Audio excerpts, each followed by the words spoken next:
Educational एक्सपोर आउ एक video रे आपण मानकु स्वागत। आजिकार वीडियो रे आमे एलटीआर पीईटी कटअफ विषय रे आलोचना करिबा। आउ एही जो कटअफ टी आमे प्रेडिक्शन करिबा, एही कटअफ टी केबे भी आपणकर एक्जाक्ट मार्क हेबो नाही। तेणु ଏହା ଆପଣ ମାନଙ୍କୁ ଅନୁରୋଧ କି ଆପଣ ଏହି ମାର୍କ କୁ କେବେ ବି ଏକ୍ସାକ୍ଟ ମାର୍କ ଧରିବେ ନାହିଁ।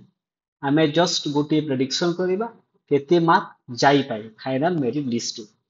ତ ଏହି ଭିଡିଓ ଆମେ ଆରମ୍ଭ କରିବା ଆଗରୁ ଆପଣ ଜାଣିଥିବେ ଯୋଉ ସର୍ଟ ଲିଷ୍ଟେଡ କ୍ୟାଣ୍ଡିଡେଟ ମାନଙ୍କର ଯୋଉ ମାର୍କ ଟି ଆସିଥିଲା ଆପଣ ଦେଖିଥିବେ ଯୋଉ ୟୁଆର ରେ 91.75, ୟୁଆର ଓମେନ ରେ 80, एससीबीसी रे 87.75, एससीबीसी वुमेन रे 74, सेमिति एससी रे 54.75, एससी वुमेन रे 50 सॉरी 24.75, एसटी रे 8.25, एसटी वुमेन रे 8.5।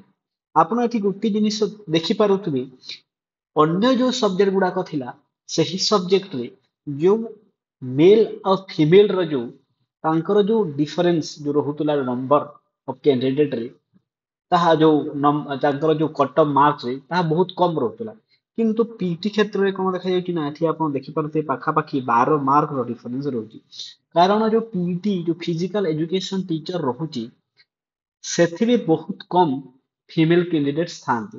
ସେଥିପାଇଁ ତାଙ୍କର ଯୋଉ ମାର୍କ ଟା ବହୁତ କମ, ମାନେ ସର୍ଟ ଲିଷ୍ଟେଡ ଯୋଉ ୟୁଆର ମାର୍କ ଠାରୁ ୟୁଆର ର ଫିମେଲ ମାର୍କ ବହୁତ କମ ଯାଉଛି। ଯଦି ଆମେ ଏଠି କଥା ହେବା ପ୍ରଥମେ ଆମେ ଆନାଲିସିସ୍ କରିବା।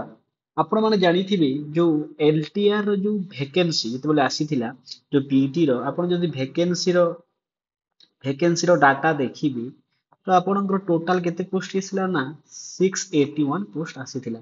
ଯେମିତି କି ଆପଣଙ୍କର ୟୁଆର ରେ ଆପଣଙ୍କର ଆସିଥିଲା 341 ପୋଷ୍ଟ। ଏଟା ଆପଣଙ୍କର ଇନକ୍ଲୁଡିଂ ଓମେନ। ସେହିପରି ଆପଣଙ୍କର ଏସସି ବିସି ରେ ଆସିଥିଲା 76 ପୋଷ୍ଟ। ସେହିପରି ଏସଟି ରେ ଆସିଥିଲା 153 ପୋଷ୍ଟ ଆଉ ଏସସି ରେ ଆସିଥିଲା 111 ପୋଷ୍ଟ। ଏଇଟା ଆପଣଙ୍କର ନୋଟିଫିକେସନ ଯୋଉ ଭେକେନ୍ସି ରେ ଏଇଟା ଆସିଥିଲା।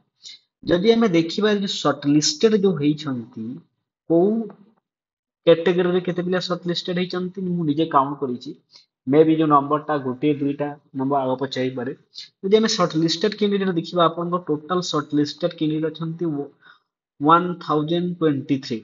ତା ଅର୍ଥ ପାଖାପାଖି ଏହାର 1.5 ଟାଇମ୍ସ ଦେଣ ଗୁଣା ସେମାନେ ଆପଣଙ୍କର ଯୋଉ ଟିଭି ପାଇଁ ଡାକିଛନ୍ତି। ଯଦି ଆମେ ଦେଖିବା ୟୁଆର ର ପାଖାପାଖି ଆପଣଙ୍କର 530 ଜଣ ସର୍ଟ ଲିଷ୍ଟେଡ ହେଇଛନ୍ତି। ସେହିପରି ଏସସିବିସି ରେ ଆପଣଙ୍କର 113 ଜଣ ସର୍ଟ ଲିଷ୍ଟେଡ ହେଇଛନ୍ତି। ସେହିପରି ଏସଟି ରେ ଆପଣଙ୍କର 223 ଜଣ ସିଲେକ୍ସନ ହେଇଛନ୍ତି। ସେହିପରି ଏସସି ରେ 164 ଜଣ ସିଲେକ୍ସନ ହେଇଛନ୍ତି।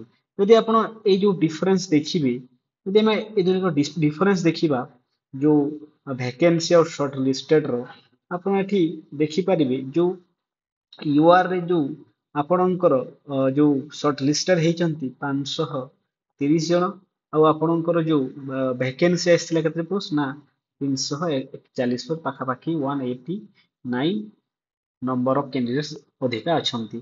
ସେହିପରି ଏସସି ବିସି ରେ ଆପଣଙ୍କର ଟୋଟାଲ 104 ଜଣ ସିଲେକ୍ସନ ହେଇଛନ୍ତି। ପୋଷ୍ଟ ଆସିଥିଲା କେତେ 76। ଏର ଡିଫରେନ୍ସ ରହୁଛି କେତେ ନା 28। ଅଧିକ ପିଲା ଅଛନ୍ତି ପୋଷ୍ଟ ଅପେକ୍ଷା। ତାପରେ ଯଦି ଆମେ ଦେଖିବା ଏସଟି ରେ ଆପଣଙ୍କର 223 ଜଣ ସିଲେକ୍ସନ ହେଇଛନ୍ତି ଆଉ ଆପଣଙ୍କର ପୋଷ୍ଟ କେତେ ନା ଅଛି 153। ଏହା ଡିଫରେନ୍ସ ରହୁଛି କେତେ ଆପଣଙ୍କର 70। ସେହିପରି ଏସସି ରେ ଆପଣଙ୍କର ପୋଷ୍ଟ ଅଛି ଆପଣଙ୍କର ପୋଷ୍ଟ ଅଛି କେତେ ନା 111 ପିଲା ସିଲେକ୍ସନ ହେଇଛନ୍ତି 164। ତ ଏହାର ଯୋଉ ଡିଫରେନ୍ସ ରହୁଛି ନା କେତେ ରହୁଛି 53। এই ଯୋଉ ଡିଫରେନ୍ସ ରହୁଛି ଆପଣ ଯଦି ଭଲସେ କାଲକୁଲେଟ କରିବେ ପାଖାପାଖି 1.5 ଟାଇମ୍ସ ଯୋଉ ବି ପୋଷ୍ଟ ଅଛି ୟୁଆର ଏସସିବିସି ଏସଟି ଏସସି ରେ 1.5 ଟାଇମ୍ସ ଅଧିକା ପିଲାକୁ ଆପଣଙ୍କର ଏଠିକି ଡକାଯାଇଛି। ତ ଏଇ ଯୋଉ ଯେତେ ବି ପିଲା ଅଛନ୍ତି ଆପଣଙ୍କର ଏଠି ଦେଖୁଥିବେ 1023 ଯୋଉ ଅଛନ୍ତି ବହୁତ ପିଲା ଏଠି ଆପଣଙ୍କର ଡକ୍ୟୁମେଣ୍ଟ ରେ କଟିବେ, ଭ୍ୟାଲିଡ ଡକ୍ୟୁମେଣ୍ଟ ଦେଇନପାରିବେ କଟିବେ। ଯଦି ଆମେ ଦେଖିବା ଏଇ ସମସ୍ତ ଜିନିଷକୁ ନେଇକି ଯଦି ଆମେ କଟ ଅଫ ପ୍ରେଡିକ୍ସନ କରିବା ତାହେଲେ ଆପଣ ଏଠି ଦେଖିପାରୁଥିବେ ଯୋଉ ୟୁଆର ରେ ଯୋଉ ଅଛି 91.75 ये जो 91.75 अच्छी पाखापाखि आपणकर 1.5 पाखापाखि 190 जन अधिका पिला आपणकर डका जाइए। तो आम एठी जो कटअफ नेबा मैक्सिमम जो आम कटअफ नेबा आपणकर पीटी रे जो यूआर रे आपणकर केते कटअफ जीवो ना पाखापाखि 94 रु 95 मार्क्स आपणकर कटअफ जाई पारे। ମୁଁ କହୁଛି କଟକ ଯାଇପାରେ ଏକ୍ଜାକ୍ଟ କହିପାରିବିନି କି କେହି ବି ଏକ୍ଜାକ୍ଟ କହିପାରିବେନି ତ ଆମେ ଗେସ୍ କରୁଛେ 94 ରୁ 95 ଯାଇପାରେ। ଆଉ ଯୋଉ ଓମେନ ମାନଙ୍କର ଏଇଟା ତ ସେଇ ଓମେନ କ୍ୟାଟେଗୋରୀରେ କେତେ ପିଲା ଅଛନ୍ତି ସେଟାକୁ କାଉଣ୍ଟ କରିବାକୁ ପଡିବ। ତ ଆମେ ଓମେନ କ୍ୟାଟେଗୋରୀରେ ପ୍ରେଡିକ୍ସନ କରିବାନି, ସେଇଟା ଏକ୍ଜାକ୍ଟ ସେ ନମ୍ବରକୁ ଜାଣିଲା ପରେ ହିଁ କରିପାରିବା। ଯଦି ଆମେ ଏସସିବିସି ର ଦେଖିବା, ଏସସିବିସି ର ଏସସିବିସି ର ଆପଣଙ୍କର ନା କେତେ ଯାଇଛି 87.75। ତ ଏଠି ବି ଆପଣ ମାନିକି ଚାଲନ୍ତୁ 28 ଜଣ ଅଧିକ ଅଛନ୍ତି। ଯଦି ଆମେ ଦେଖିବା ଏଠି ବି ଆପଣଙ୍କର ଯୋଉ କଟଅଫ ଆପଣଙ୍କର ଏଠି କେତେ ଯିବ ନା 90 ରୁ 91 ଯିବ। ସେହିପରି ଆପଣଙ୍କର ଯୋଉ ଏସସି ରେ ଆପଣ କେତେ କଟଅଫ ଯାଇଛି ନା 54.75। 54.75 ଯାଇଛି ଆପଣଙ୍କର କଟଅଫ ଯୋଉ ଏସସି ରେ। ଏଠି ଆପଣଙ୍କ ଟୋଟାଲ ପିଲା କେତେ ଅଧିକ ଡାକିଛନ୍ତି ନା 53। ତ ପାଖାପାଖି ଏଇଟା ବି ଆପଣ ମାନିକି ଚାଲନ୍ତୁ 3-4 ମାର୍କ ବଢିବ।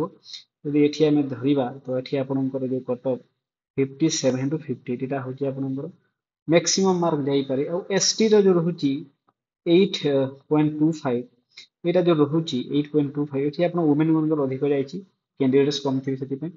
8.25 ଯଦି ଅଛି ଆପଣଙ୍କର ଏଠି ମାନେ ଏସଟି ର 70 ଜଣ ଅଧିକା ଅଛନ୍ତି ତ ମାନିକି ଚାଲନ୍ତୁ ଆପଣଙ୍କର ଏଠି ପାଖାପାଖି 14 ରୁ 15 ମାର୍କ ଆପଣଙ୍କର କଟଅଫ ଯିବ। 14 ରୁ 15 ମାର୍କ କଟଅଫ ଯିବ କୋଉଠି ନା ଏସଟି ରେ। ଏହି ଥିଲା ଯୋଉ ପ୍ରେଡିକ୍ସନ ଓମେନ କ୍ୟାଟେଗୋରୀ। ସେମିତି ଆପଣ କହିପାରିବେ ଓମେନ କ୍ୟାଟେଗୋରୀରେ ପାଖାପାଖି ତାଙ୍କର ସେମିତି 84 ରୁ 85 ଯାଇପାରେ ଗେସ୍ କରିବା ଯଦି। ତ ଏହା ଥିଲା ଯୋଉ ପିଟି ର କଟଅଫ। ଆଉ ଆମେ ପୁଣି ମୁଁ ଆପଣଙ୍କୁ ପୁଣି ଥରେ କହିବାକୁ ଚାହେଁ ଆମେ ପ୍ରେଡିକ୍ଟ କରୁଛେ ଏକ୍ଜାକ୍ଟ କଟଅଫ ହେଇପାରିବନି। ତ କେତେ ମାର୍କ କଟଅଫ ଯିବ ସେଇଟା ଯୋଉ ମେରିଟ ଲିଷ୍ଟ ଆସିଲା ପରେ ହିଁ ଜାଣିପାରିବା। କିନ୍ତୁ ଏହା ଗୋଟେ ପ୍ରେଡିକ୍ସନ, ଏତିକି ହିଁ ମାନେ କଟଅଫ ଯାଇପାରେ। ତା ସହିତ ଏହି ଭିଡିଓ ଦେଖିଥିବାରୁ ଆପଣମାନଙ୍କୁ ଧନ୍ୟବାଦ। ଆଉ ଚ୍ୟାନେଲକୁ ଲାଇକ୍ ଆଣ୍ଡ ସବସ୍କ୍ରାଇବ କରିଦିଅନ୍ତୁ। Thank you.